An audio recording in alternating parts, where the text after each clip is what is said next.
Advocate আলিফ হত্যার প্রতিবাদে ঢাকা সহ সারা দেশে বিক্ষোভ সমাবেশ করেছে বিভিন্ন রাজনৈতিক দল এবং বৈষম্য বিরোধী ছাত্র আন্দোলন।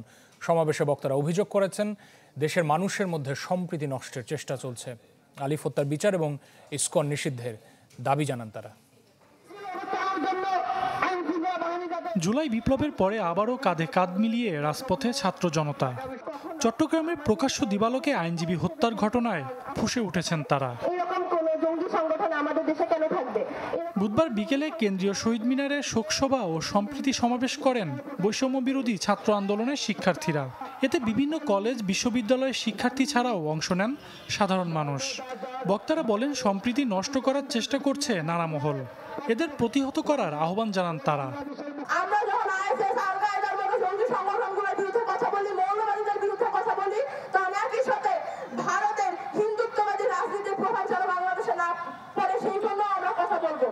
আমরা জীবন দিতে শিখেছি, আমরা অলরেডি শহীদ হয়ে গিয়েছি, আমাদের মৃত্যুর আর কোনো ভয় নেই, আমাদেরকে আরেকবার লড়তে বাধ্য করবেন না।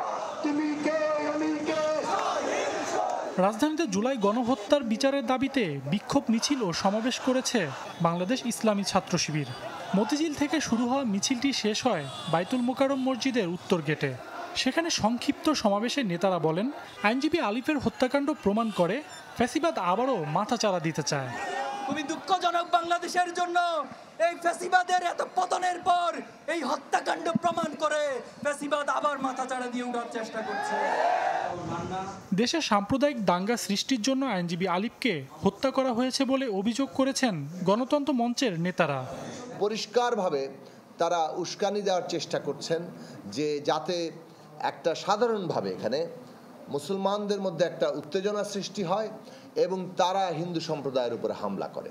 সরকার আইন শৃঙ্খলা বাহিনী এখন পর্যন্ত যেটাকে আমি বলছি প্রোঅ্যাক্টিভ, সেটা তো নয়, এমনকি বহু জায়গাতে অ্যাক্টিভও নয়। এক্ষেত্রেও সরকারকে আরও বেশি সতর্ক থাকার জন্য বলবো।